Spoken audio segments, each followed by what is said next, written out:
ಅಧ್ಯಕ್ಷರೇ ಅವರು ತಮ್ಮ ಆಸನಕ್ಕೆ ಹೋಗಿ ಅಧ್ಯಕ್ಷರು ಈಗ ಆಸನಕ್ಕೆ ಬರಲಿ ಮತ್ತೆ ಮಾತಾಡಿ. ಈಗ ಮಾನ್ಯ ಗೃಹ ಸಚಿವರು ಹೇಳಿದ್ರು ನಾಳೆ ಹೋರಾಟ ಮಾಡೋದಕ್ಕೆ ನಾವು ಟೆಂಪೋ ಟ್ರ್ಯಾಕ್ಸ್ ಅಲೋ ಮಾಡ್ತೀವಿ, ಹೋರಾಟ ಮಾಡೋರೆಲ್ಲರ ಹಕ್ಕಿದೆ ಮಾಡ್ಬೋದು.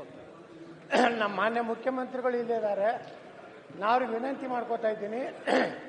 ನಮ್ಮ ಸಮುದಾಯ ಭಾಳ ವರ್ಷಗಳಿಂದ 2A ಸೇರಿಸಿ ನಮ್ಮ ಸರ್ಕಾರ ಇದ್ದಾಗ 2D ನಮ್ಗೆ ಅಕಾಮಿಡೇಟ್ ಮಾಡಿಕೊಟ್ಟಿದ್ದಾರೆ. ಅದರಲ್ಲಿ ಲಿಂಗಾಯತ 2A ಇಲ್ಲ ಅಂತ ಲಿಂಗಾಯತರು, ಮರಾಠರು, ಜೈನರು, ಕ್ರಿಶ್ಚಿಯನ್ರನ್ನೆಲ್ಲ ಸೇರಿಸಿ 7% ಕೊಟ್ಟಿದ್ದಾರೆ.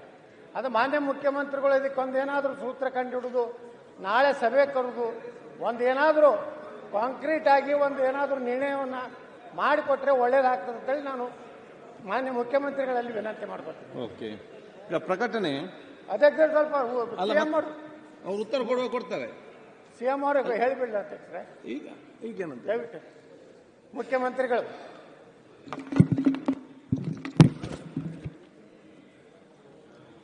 ಮೈಕ್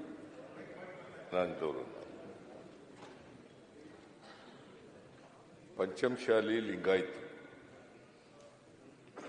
ಇವರನ್ನ ಸೇರಿಸಬೇಕು ಅಂತೇಳಿ ಬಹಳ ದಿನಗಳಿಂದ ಪಂಚಮಶಾಲಿ ಲಿಂಗಾಯತರು ಹೋರಾಟ ಮಾಡ್ತಾ ಇದ್ದಾರೆ. ನಾನು 2 ಸಾರಿ ಮೀಟಿಂಗ್ ಮಾಡಿದ್ದೀನಿ. ಜಯ ಮೃತ್ಯುಂಜಯ ಸ್ವಾಮಿ ಮತ್ತೆ ಬೇರೆ ಮುಖಂಡರುಗಳು ಅವ್ರ ಜೊತೆಲೂ ಮೀಟಿಂಗ್ ಮಾಡಿ, ಆಮೇಲೆ ಜಯ ಮೃತ್ಯುಂಜಯ ಸ್ವಾಮೀಜಿಯವರು ಮತ್ತು ವಕೀಲರುಗಳು ಒಂದ್ಸಾರಿ ಚರ್ಚೆ ಮಾಡಿದ್ದೀನಿ. ನಮ್ಮ ಯತ್ನಾಳ್ ಅವರು ಕೂಡ ಭಾಗಿಯಾಗಿದ್ದರು. ಅಲ್ಲಿ ಬಹಳ ಸ್ಪಷ್ಟವಾಗಿ ಹೇಳಿದ್ದೀನಿ ನೋಡಪ್ಪ, ನಾನು ನಿಮಗೆ ರಿಸರ್ವೇಶನ್ ಕೇಳಲಿಕ್ಕೆ ಅಡ್ಡ ಬರಲ್ಲ. ನೀವು ಈಗ ರಿಸರ್ವೇಶನ್ನಲ್ಲಿ ಕೆಟಗರಿ ಮಾಡಿದ್ದಾರೆ. Category 1, category 2A, category 3A, category 3B. Veerashaiva ಲಿಂಗಾಯತರು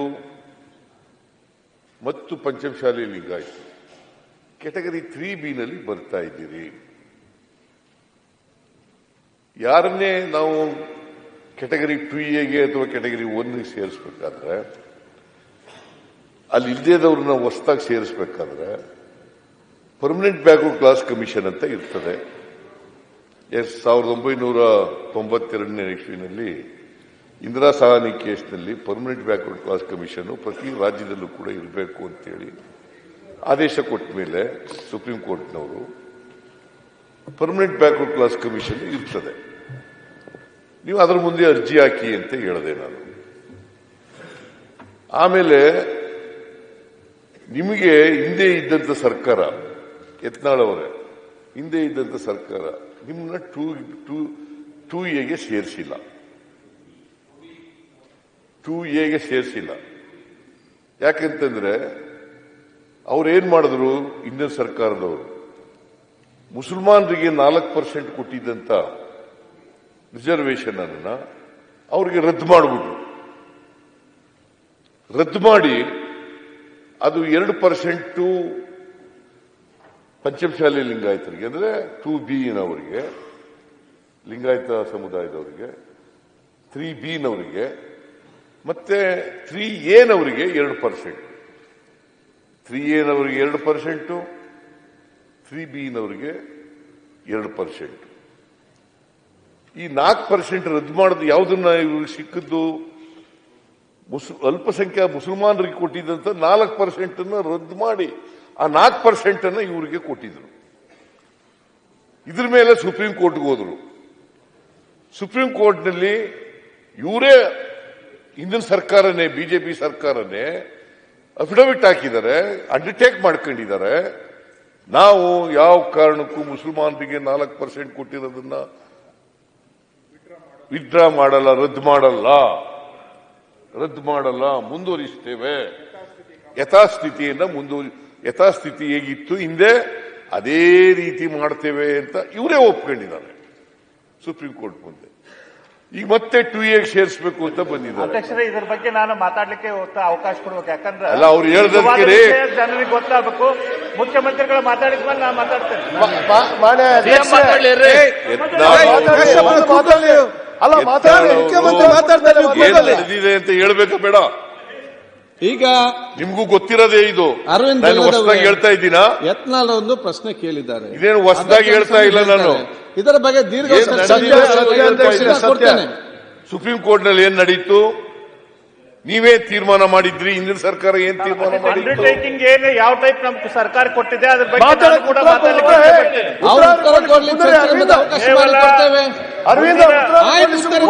ಮುಂದಿನ ಡೇಟ್ ತನಕ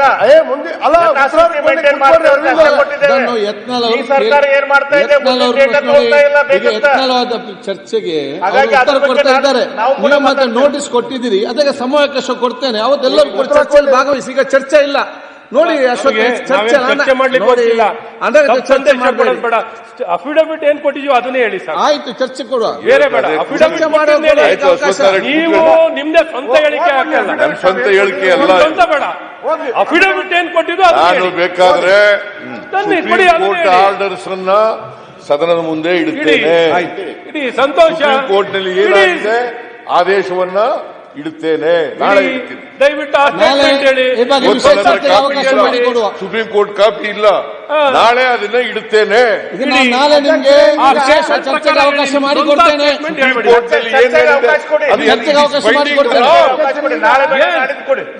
ಬೈಂಡಿಂಗ್ ಅನಾಲ್ ಇವಾಗ ನಾವು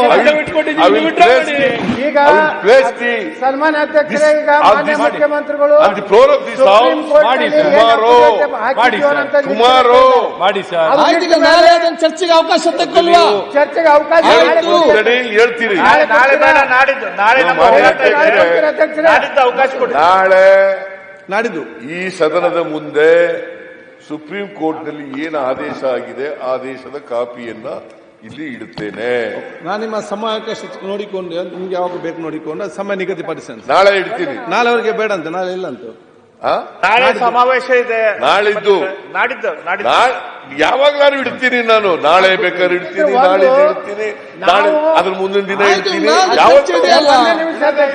ಯಾವತ್ತಾರು ಇಡ್ತೀನಿ. ಸುಪ್ರೀಂ ಕೋರ್ಟ್ ಮುಂದೆ ಏನಾಗಿದೆ ಅದನ್ನ ಆದೇಶ ಕಾಪಿ ಇದೆ.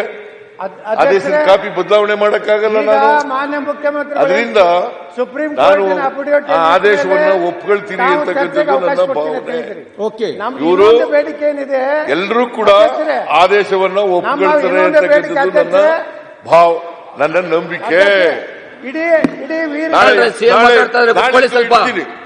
ನಾಳಿದ್ದು ಸುಪ್ರೀಂ ಕೋರ್ಟ್ ನಲ್ಲಿ ಏನಾಗಿದೆ, ನೀವೇನು ಅಂಡರ್ಟೇಕ್ ಮಾಡ್ಕೊಂಡಿದ್ದೀರಿ, ಅವೆಲ್ಲನೂ ಕೂಡ ವಿವರಗಳಲ್ಲಿ ಒಳಗೊಂಡಿರ್ತಕ್ಕಂಥ ಆದೇಶವನ್ನ ಇಡುತ್ತೇನೆ.